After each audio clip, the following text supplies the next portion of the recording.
do Africans want to be like African Americans? The answer is yes. I was going through my Google Photos recently and come and see the things I found.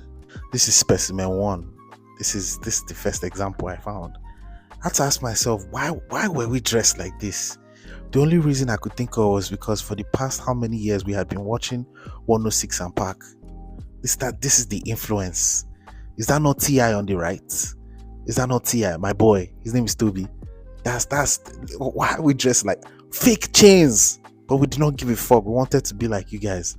Many of us in this picture had never even stepped out of Nigeria before. But why are we dressed like this? So if any African ever comes to you telling you nonsense, just tell them to shut up, because this is the truth. We wanted to be like you guys. You guys are cool as fuck, so don't be listening to anybody. Now, with all this stuff that's going on in America right now with the Africans and the African Americans, we know that August 1st that a lot of Black Americans said that they was going to boycott African stores, right? And all on TikTok, Instagram, YouTube, Facebook, you have Africans going back and forth with Black Americans going back and forth with Africans, calling them tethers. There's a whole bunch of stuff that's going on. Me, myself, I'm not really into the tether stuff. I'm more into what FBA business and what FBA people should be doing. We should be getting our stuff together in our communities. But I was in the gym yesterday, and I heard an argument between Africans and some Caribbean brothers with a Black American. Now, all these people know each other, and they was having a debate and an argument, and the Nigerian guy said a lot of Black Americans are jealous because we're outpacing them in this country. And the Jamaican man intervened and said, hey, man, you can't talk like that. He basically was reprimanding the Nigerian guy, right? But the Nigerian guy was holding firm, right? And he was, just talking his trash. So I was just listening in, and I went and I said, well, wait a minute. How could you come here and say what you're saying about Black Americans, and in your country, it's widespread corruption? I'm talking about any ghetto or hood in Black America and Nigeria is 10 times worse. 100 times worse. So how can you come here and part your lips to say that? So he just looked at me, and I told him, I said, bro, any accomplishment that Nigerians do here, Black Americans did it first. So he said, well, why they not doing it now? I said, why y'all not doing it now, right? So there was a conversation. I said, bro, where do y'all get this talking point from? Like, why do y'all do this? So it was a conversation that went on in the gym, and these are people that I see every day. We talk to every day, but now with this climate that's going on, right? It's creating conversations that's being had everywhere, right? But I was kind of glad that the Nigerian guys stepped in. But let's look at what some Nigerians are saying about their own people and what goes on in their country. Check this out. I woke up this morning asking, where did I go wrong being a Nigerian? Where did we go wrong being Nigerians? Where did we go wrong? Did we pick our country? Where did we go wrong what is the offense Nigerians has committed that is strong enough for more than 200 people to go to bed in the night and not wake up the next morning? I need everybody to understand that. And up to 200 people have not been killed. But in Nigeria, you can go to bed and your tomorrow is not guaranteed. And on top of this, we have to beg the government to even talk about it. They had to take a pope of over how many miles away to address Nigerians, to sympathize with Nigerians, to give Nigerians hope. Now, I know this video is going to be controversial, and some people are not going to like what I'm about to say. But I'm going to say it anyway. I don't care. Black Americans are right to be mad. They are. You see, us immigrants, not all of us, but a lot of us, seem to forget, or maybe they just don't know. But if you have been living in this country long enough, you should know that. The reason why we're here, the reason why we are allowed to be here, is because of the work Black Americans did. Because of the sacrifices they did. Because all the fights they had to fight in order for them, because they didn't do it for us, they did it for themselves, and it's right. But we are Today we are enjoying the fruit of their labor. And we should not forget that. I'm an immigrant. And yes, in my community or in the immigrant community, and nobody can say otherwise, is a lot of disrespect for African American. It's a lot of it. I have heard it. And I have to admit that when I first came, I was also ignorant of their history. But after being in this country for the amount of time I have been here, if I act like I don't know that, it means that I'm willingly demeaning them. They are mad. And you know what immigrants should do right now? We should not be arguing with them. We should be quiet and listen. Listen to what they're saying. Listen. No. It is not about us. It's about how they feel. It goes back to the, the same corruption or similar corruption cases that were charged or filed against Emefiele. Godwin Emefiele. He built an estate with stolen money, over 750 properties in Nigeria. Just one person. Isn't that a mini city? These are buildings that should have been built for people with the Commonwealth of Nigeria. These are buildings, houses for people. Like literally, this is what the government should be doing for people. That's atrocious, in my opinion. That's atrocious. Nigeria was a very colonized, abused, mistreated, and drained society. And why do we still act like it? Why do we still think like it? Why do we still treat our neighbors like it? Let's fucking talk about it. Nigeria has the biggest population of enforcers. Our culture is enforcing. We don't need white people in there with us. When we enforce ourselves just as well, and honestly, sometimes even fucking worse.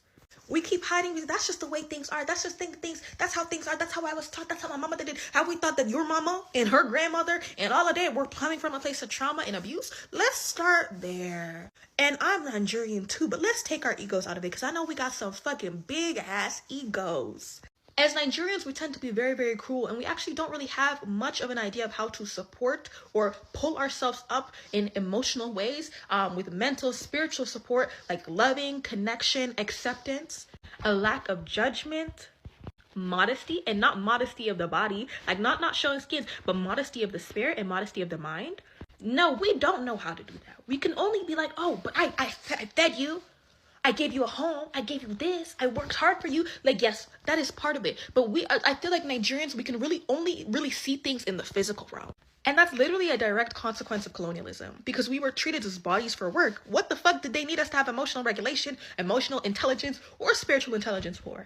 If you think that they gave us Christianity because they wanted us to have spiritual intelligence, you are deceiving yourself.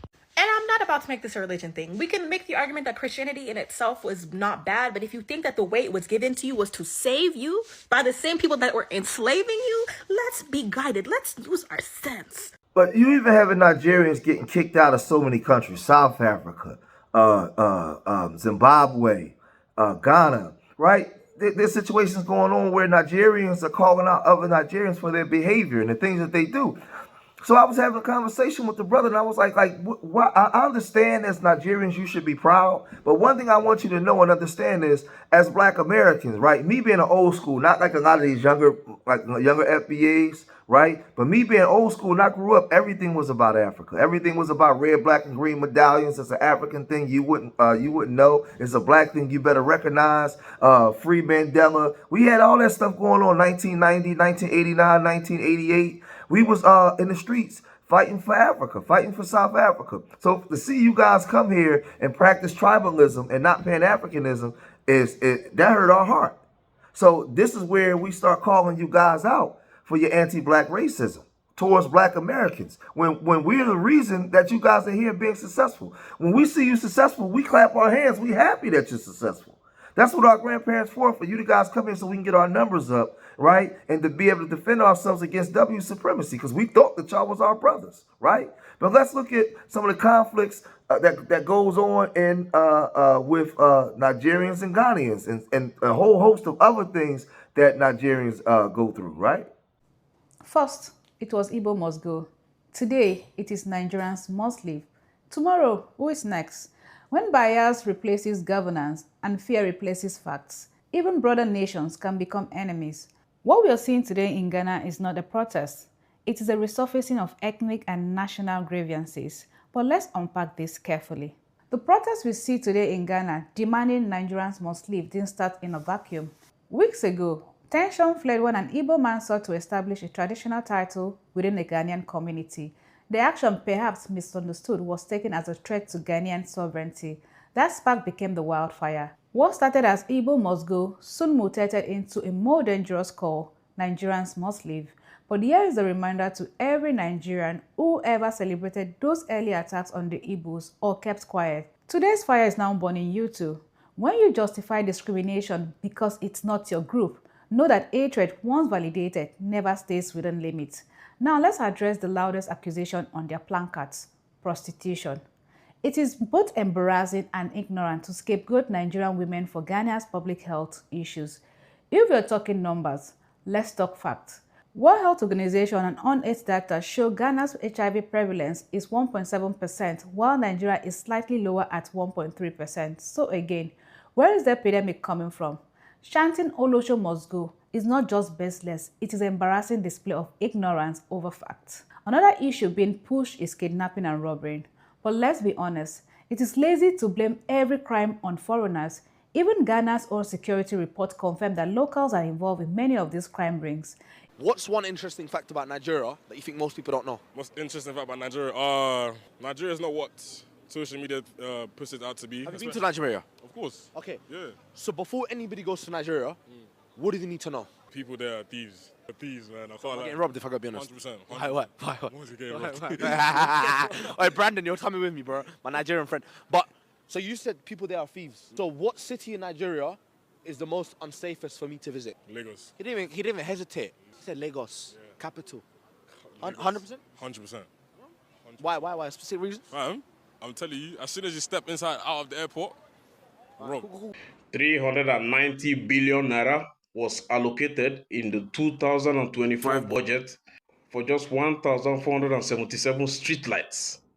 That means each one is costing over 264 million naira. Let that sink.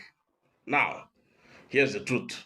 A high-end solar streetlight in Nigeria costs between 200 to 400,000 naira, installation included. Even if you added security features, tracking, and labor costs, it should never cost above 1 million naira per unit. But this budget is charging 264 times that amount. This isn't a streetlight project. It is a money laundering operation. And it doesn't stop here. The same budget allocated 114 billion naira for 538 boreholes. That is about 212 million per borehole. In real terms, a functional borehole with solar pump and proper casing shouldn't cost more than 2 to 5 million naira. So what exactly are they drilling? Oil. These numbers are criminal. The silence is loud, but OC damage is louder.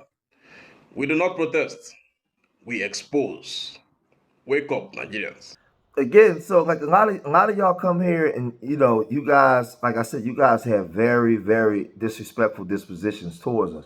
Now, I'm gonna say this to a lot of my FBA family. A lot of things that's going on now, we don't really need to be online calling them tethers every day, right? And getting them straightening. What we need to do is get ourselves together. Because what we're finding out is that we don't have a lot of friends. Now, there's a lot of Africans that's 10 toes down. There's a lot of Africans that's riders that ride with us. But we found out that there's a lot that also don't ride with us. So these are things that we got to tighten up and tighten shit amongst ourselves, right? Because we don't have a lot of friends. We don't have a lot of people that got our back, right? But they wasn't finished. They was also exposing this. Literally, that's all Nigerians care about. Flexing on their neighbor, showing off for their neighbor. And that's why they'll buy a Mercedes in Nigeria, even though the roads are fucked up, knowing that a Mercedes isn't what you need. The maintenance, you can't afford it. But they'll buy the Mercedes to show the world that I can afford a Mercedes, they can't afford maintenance. They scam to buy LV and pay for IG bitches. Literally, the people in my country only want to get rich so they can continue slavery, modern day slavery. They get rich to insult people, to bully people who are beneath them, to make themselves feel better about their shitty upbringing, their shitty lives, and they don't actually care about a better Nigeria. That's why we live in shit. That's why the world that we live in is shit in Nigeria.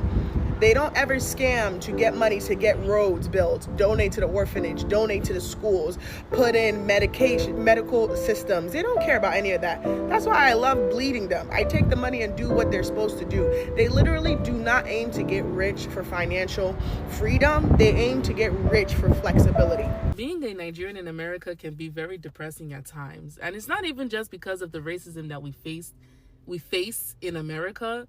It's the prejudice that we face from the people back home. Because some way, somehow, they're always attacking you, always trying to pin you and say like, oh, you're acting like somebody that you're not. Why can't you talk regular? What the hell is talking regular? I want to know why Nigerians like to minimize the experiences that Nigerians face abroad. When people go on Twitter to vent, you never see words of encouragement in the replies. All you see is Nigerians say, come back home now. Oh, I will trade places with you in a minute. Oh, you guys are lazy. All you guys want to do is complain. Their favorite thing to say is that you guys are pretending to be somebody that you're not. The struggles that we face on being Nigerian in America, imagine being overqualified for a position. Imagine Nigerians having their master's degree, PhD degree.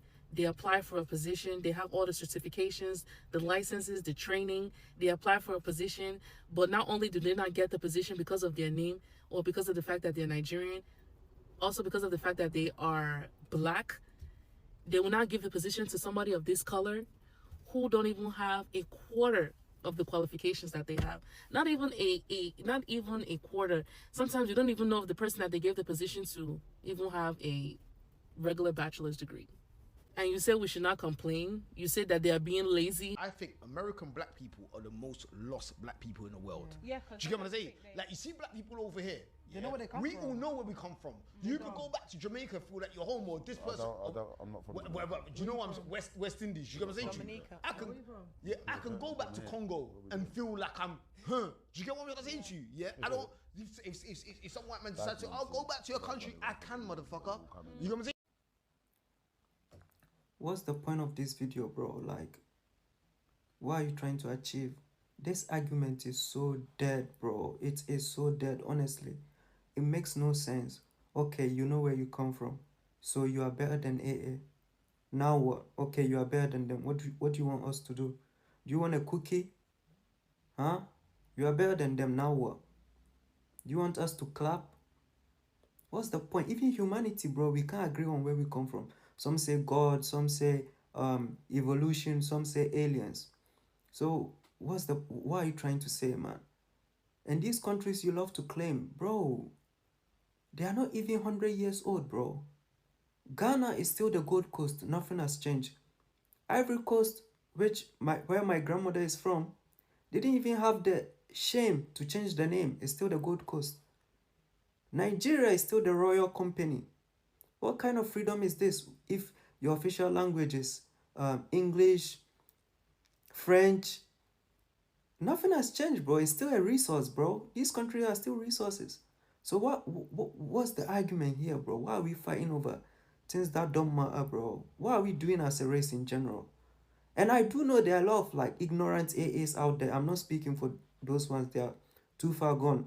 I'm speaking for the ones with the, like, brain cells who are like know that there's another world out there. You get me? Because this makes no sense. Everyday weird ass debates, bro. Move on, man. So I'll say this in closing, like we already know, it was our ancestors that fought for you guys to get here. But not just fought for you guys to get here. We fought for everybody. Everybody. Right? We fought, when they use the term POC, people of color can come here and thank us, but they come here and they thumb their nose up at us. So this is where the argument is coming from. Most black Americans don't hate Africans. We love Africans. We just want you guys to educate yourself more on our story and our history. Stop saying that we don't have a culture when you guys emulate our culture all the time. We have a culture through our rhythm, our dance, our food, right? Our inventions, our ingenuity. We have a culture, our ability to fight, right? Our ability to fight. A lot of you African men can come here and date white women because of our fight. The reason why you got that white wife in America now, you got to worry about nobody doing nothing to you, is because of black Americans. I'm going to say it again for the people in the back. The reason why you got that W wife that you hold up as a badge of honor, or that W husband in America, is because of my people. Because of my people, right? So you need to understand that. The reason why you can even come here and get a job as a doctor or in the corporations is because of my people, not because of what your people did. You left your country, right? And I'm not even saying this in a disparaging way, because what's going on in Africa is heartbreaking. I understand colonialism. I understand what they're doing in a lot of these countries, Europe, in the West. These Western countries are doing in Africa, in Nigeria, in Cameroon, in Burkina Faso, and all these countries. I understand what's going on. I'm not one of these guys that just bash Africa and pounce on Africa because I don't like some of the things that you do. I love black people globally. I still have a Pan-African mind, even though I know that you don't practice Pan-Africanism. You practice Pan-tribalism. And you fight amongst your different people in your country based off of tribes. I don't think like that. I love my people from AC to KC, Nebraska to Alaska, from South Africa to North Africa. I love black people, especially the ones that's 10 toes down. That's me. That's me. So I understand, but you can't come here with anti-black racism sentiments towards us, because everything that you accomplish, understand that black Americans did it first. So educate yourself on who we are. Stop saying that we don't have a culture. Our culture is the reason why you a doctor. Our culture is the reason why you a dentist. Our culture is the reason why you own property. Our culture is the reason why you're doing good here in America, because your people looked over the hill and saw successful black people and said, they're successful black Americans. Look at their struggle. Let's go over there with them. Right? That's what's being said. Right? So I just want you guys to understand this. I'm going to cut this video short here. If you made it this far in the video, hit that like button, subscribe to Street Media TV. Leave your comments in the comment section. Let me know what you guys think. And remember, I love y'all. Till the next time. Peace.